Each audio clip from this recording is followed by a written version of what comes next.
नमस्कार दोस्तों, आपके सामने एक बार फिर हाजिर हूँ आज की कहानी लेकर। मेरी कोशिश रहती है कि मैं आप सबको आध्यात्मिक या प्रेरणादायक कहानी सुनाऊं। ये कहानियाँ अवश्य आपने सुनी भी होंगी और बहुत से लोग इसके बारे में जानते भी होंगे, परंतु मेरा अभिप्राय उनको सिर्फ आपको स्मरण कराना है जो आप भूल चुके हैं। उनके पीछे संदेश जो है उसके बारे में आपको याद कराना है। हम अपनी संस्कृति को भूलकर पाश्चात्य सभ्यता की ओर आकर्षित हो गए हैं, परंतु जो हमारी सभ्यता है, संस्कार है, हमारे खून में, हमारे मन में बसे तो हुए हैं, परंतु थोड़ी धूल जम गई है। मेरा प्रयास रहता है उस धूल को हटाकर आपके अपने संस्कारों का, संस्कृति का निखार करा के आपको एक बार फिर जो चमक आपकी आत्मा की है उससे अवगत कराया जाए। आज मैं जो कहानी सुनाने जा रहा हूँ वो आप लोगों ने अवश्य सुनी भी होगी। उत्तराखंड के गढ़वाल की कहानी है। कहानी है पतिव्रता स्त्री रोमी बैरानी की। रोमी बैरानी के त्याग और समर्पण की कथा। ये एक बहुत पवित्र और अच्छी लोक कथा है। ये भारतीय स्त्री रोमी के तप, त्याग और समर्पण की कहानी है।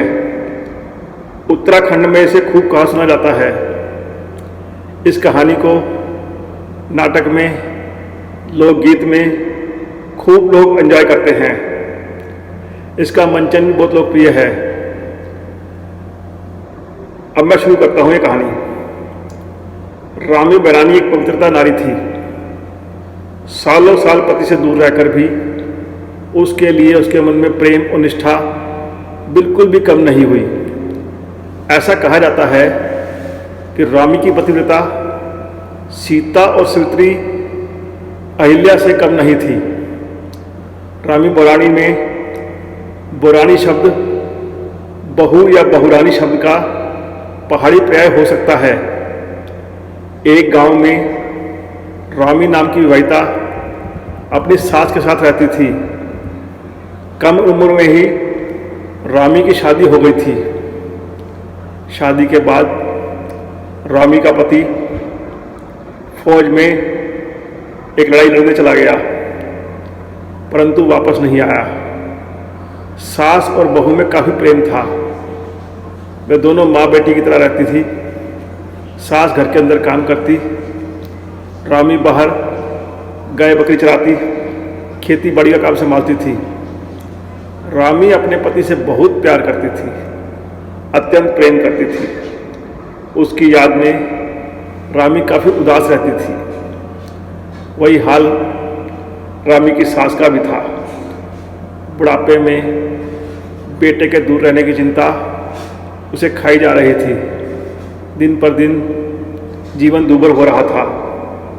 वे दोनों ऐसे ही अपना दिन काट रहे थे। उनका इंतज़ार खत्म होने का नाम नहीं ले रहा था। ऐसे करते करते 12 वर्ष मानो पलों में बीत गए। न पति आया, न कोई खोज खबर ही आई। लेकिन रोमी को अपने अस्तित्व पर, पतिव्रता होने पर पूर्ण भरोसा था, विश्वास था कि उसके पति एक दिन अवश्य आएंगे। घर और खेतों में मेहनत का काम कर हर दिन इंतजार में गुजारा गया। उसका समय अवश्य खत्म होगा, और ऐसा ही हुआ। 12 वर्ष बाद रोमी का पति वीरू किसी तरह दुश्मनों के जंगल से छूटता छुटाता गांव लौट आता है। गांव लौटते हुए वो सोच रहा है कि 12 साल का वक्त बहुत लंबा होता है। इस बीच न जाने क्या क्या गुजर चुका होगा। पत्नी मिलेगी भी या नहीं, क्योंकि उसकी पत्नी बहुत सुंदर थी, सुशील थी और जवान थी। कहीं पति के अलावा उसने मन में किसी और को तो नहीं बसा लिया, किसी और का घर तो नहीं बसा लिया। इसी उधेड़-बुन में वह गांव पहुंचने के बाद पत्नी की परीक्षा लेने के बारे में सोचता है। देखो कैसा है व्यक्ति, एक स्त्री जो उसके लिए अपना जीवन यापन कष्टों में गुजार रही है, मन में सतीत्व है और विश्वास है कि उसका पति अवश्य आएगा, और दूसरी ओर उसके मन में ये आ रहा है कहीं ये तो नहीं उसकी पत्नी मेरा इंतज़ार करके किसी और के साथ दिल लगा बैठी हो, किसी और से घर बसा बैठी हो। समय समय की बात है। अब वो गांव पहुंचने से पहले रामी का इम्तिहान लेने की गरज से एक साधु का वेश धारण करता है। गांव पहुंचता है, दोपहर कड़क धूप होती है और धूप की वजह से चौपाल में बैठने वाले बुजुर्ग और खेतों में काम करने वाली महिलाएं सब घर पर आराम कर रहे थे। वह अपने घर के पास पहुंचता है। उसे देखकर बड़ी हैरानी होती है कि उसके एक खेत में एक स्त्री कुछ काम कर रही है। पास पहुंचकर देखने जाता है कि वो स्त्री और कोई नहीं, उसकी अपनी पत्नी है। चेहरे पर उदासी पसरी हुई है और कड़ी मेहनत और जीवन के अकेलेपन की वजह से और विरह वेदनी ने रामी के चेहरे को बेबस सा कर दिया है, चेहरे का नूर खत्म सा कर दिया है। उसके पास पहुंचकर वीरू उसका परिचय पूछता है। अलख निरंजन, धूप की चटक धूप में गुड़ाई करने वाली, हे रूपसा, हे अत्यंत सुंदर नारी, हे कमसीन स्त्री, तुम कौन हो? तुम्हारा नाम क्या है? तुम किसकी बेटी और बहू हो और किस घर में आती हो? दिन चढ़ आया है, सब अपने घरों को जा चुके हैं और तुम अकेली गुहाई कर रही हो। धार्मिक श्रद्धा का वशीभूत होकर रामी साधु को प्रणाम करती है और साधु के पूछने पर रामी उसे बताती है कि उसका पति लंबे समय से प्रदेश में युद्ध में है और वह उसका इंतजार कर रही है।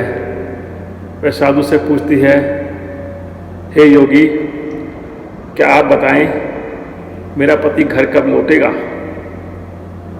साधु खुद को सिद्ध बताते हुए कहता है, मैं तुम्हारे सभी प्रश्नों का उत्तर अवश्य दूंगा, पहले तुम अपना पता तो बताओ।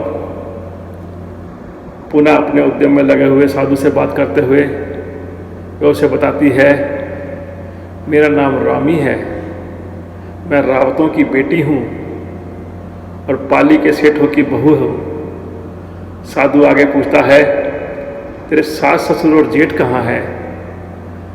रामी उसे बताती है, मेरे ससुर परलोक सिधार चुके हैं, सास घर पर है, पति को गए हुए लंबा समय हो चुका है, उनकी कुशल जानना चाहती हूँ, अभी तक नहीं मिल रही।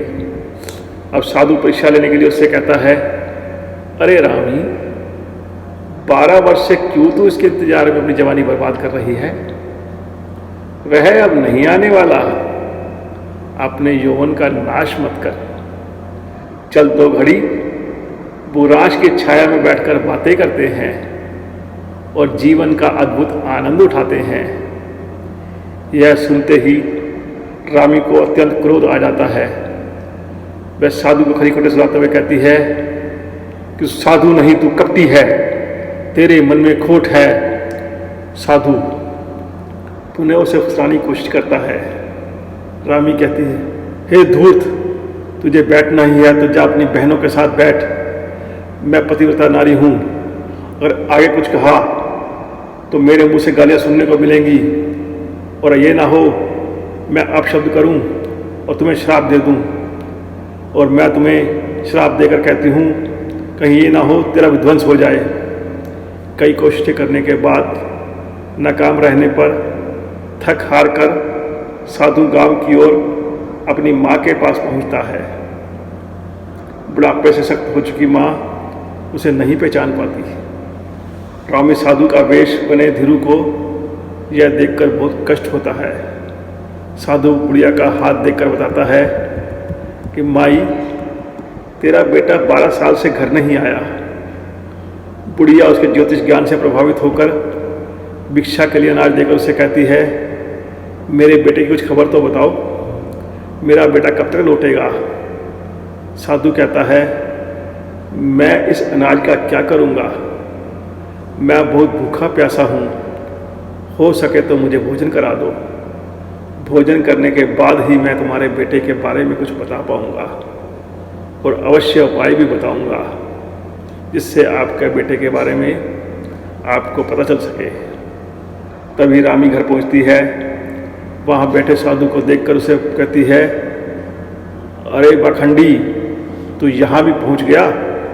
वह अपनी सास को बताती है कि ये साधु सन्यासी नहीं, धूर्त और कपटी है।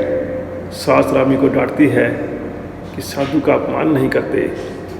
वह साधु से क्षमा मांगते हुए कहती है कि पति के वियोग में इसका दिमाग खराब हो गया है, आप इसकी बात का बुरा ना माने। सास रामी को भीतर जाकर साधु के लिए भोजन बनाने को कहती है। अनमने मन से रामी साधु का भोजन बनाकर मालू के पत्ते में भात ले आती है। यह देखकर साधु खाने में मना कर देता है और कहता है उसे बीरू की थाली में ही खाना है। यह सुनकर रामी और भी ज़्यादा भुखाकर कहती है कि खाना है तो खाओ, मैं अपने पति की थाली में किसी गैर को खाना नहीं परोस सकती। मेरे पति की थाली को कोई नहीं छू सकता। वह उससे कहती है कि ऐसे ही खा, नहीं तो अपने रास्ता नाप। यह सुनकर वह गुस्से से घर के भीतर चली जाती है। सास साधु के ज्योतिष ज्ञान से प्रभावित होकर उसे बेटे की थाली में खाना परोसने को तैयार हो जाती है। उसे लगता है साधु उसके बेटे के लिए कोई उपाय अवश्य करेगा। इस बीच रामी के अस्तित्व के प्रभाव से साधु का वेश धरे वीरू का शरीर कांपने लगता है, उसका पसीना छूटने लगता है। वह अपनी माँ के चरणों में गिर पड़ता है और चोला उतारकर फेंक देता है और बताता है, माँ, मैं तुम्हारा बेटा वीरू हूँ, देखो मैं वापस आ गया। मैं आपके परीक्षा के लिए, रामी को जानने के लिए, कहीं रामू मेरे बिना किसी और के घर तो नहीं चली गई, उसका चरित्र को परखने के लिए मैंने साधु का वेश धारण करा। मैं अपनी बातों के लिए क्षमा मांगता हूँ। रामी आज भी मुझे वैसे ही प्रेम करती है। धन्य है रामी, और माँ धन्य हो तुम जिसने ऐसी बहू पाई। उसकी ये बातें सुनकर रामी बाहर आ गई और इस तरह उसे अपने पतिव्रता धर्म का, तपस्या का फल मिल गया। तो दोस्तों, ये उत्तराखंड के गढ़वाल की एक प्रसिद्ध लोक कथा है। इसके ऊपर कई फिल्में चित्रण की गई हैं, नाटक तो वहाँ पर अनंत बने हैं। मैं बताना चाहता हूँ, हमारे देश, भारत देश की स्त्रियाँ इतनी विवेकपूर्ण, इतनी इच्छापूर्ण दृढ़ता के साथ अपने पति से प्रेम करती हैं। उनके मन में त्याग, तपस्या और भावना को देखकर भगवान को स्वयं झुकना पड़ता है। ऐसा हमारा देश भारत है। मैं भी चाहता हूँ आप इस तरह अपने यहाँ हर नारी का, हर स्त्री का सम्मान करें। बड़ा दुख होता है जानकर जब कभी खबर आती है कि आज वहाँ पर फलां जगह पर किसी लड़की के साथ बलात्कार हो गया, सामूहिक बलात्कार हो गया। मैं कहना चाहता हूँ दोस्तों, इसके लिए हम लड़की को दोषी समझते हैं, जबकि दोष उसका नहीं होता। दोष तो उस वैश्य दरिंदे का होता है जिसने एक कर्म किया होता है। परंतु हमारा दुर्भाग्य, हमारा समाज जो सजा देता है वो लड़की को देता है। लड़की का परिवार, लड़की का जीना मुश्किल हो जाता है। तो मैं चाहता हूँ अपनी सोच को, अपने दिमाग को परिवर्तित कीजिए और हो सके तो इस तरह की पतिव्रता स्त्री को, नारी जाति को उत्थान के लिए जो आप कर सकते हैं सहयोग दें और करें। नारी महान है, पूजनीय है, ऐसा मैं कहता हूँ। हमारे एक मित्र ने एक बार मुझसे पूछा कि 100 में से 100 गए तो क्या बचता है। अब दोस्तों, इस बात का आप जवाब दें कि 100 - 100 क्या बचेगा। तो सभी लोगों ने कहा, इसमें पूछने वाली क्या बात है, 100 में से 100 गए तो 0 ही बचेगा। उसने कहा, नहीं, ऐसा बताओ, ऐसा जवाब दो जहाँ मैं 100 में से 100 माइनस करने के बाद भी 100 ही बचता है। किसी के पास जवाब नहीं था। तो एक मित्र ने जवाब दिया, 100 में से 100 माइनस करने पर 100 बचता है, सिर्फ एक स्त्री के भाग्य में है। स्त्री अपने संपूर्ण शरीर से संपूर्ण बालक या बालिका को उत्पन्न करती है और वो बालक या बालिका 100% संपूर्ण बन जाता है। इस तरह स्त्री इतनी महान है कि 100 माइनस 100 करने पर भी 100 ही बचता है। ऐसा है हमारा देश, हमारे स्त्रियों का देश। मैं चाहता हूँ आप सब नारी का सम्मान करें और हो सके तो उसको श्रद्धा और मन में विश्वास के साथ उन पर विश्वास करना सीखें। यही मेरी कहानी का तात्पर्य है आज का। आशा करता हूँ आपको अच्छी लगेगी और भी जो सुझाव हो वो आप सबसे वांछनीय है। और मैं आपसे आज फिर पुनः निवेदन करता हूँ, आप मेरी कहानी बड़े अच्छा सुन रहे हैं, परंतु मैंने देखा है आपके सब्सक्राइब करने में कुछ कमी आ रही है। हो सके अच्छा लगे तो मेरी कहानियों को आगे आने के लिए, जानने के लिए मैं कब प्रेषित करूँगा, आप चैनल सब्सक्राइब कीजिए और बेल आइकन को प्रेस कीजिए। आपका अपना मित्र, धन्यवाद।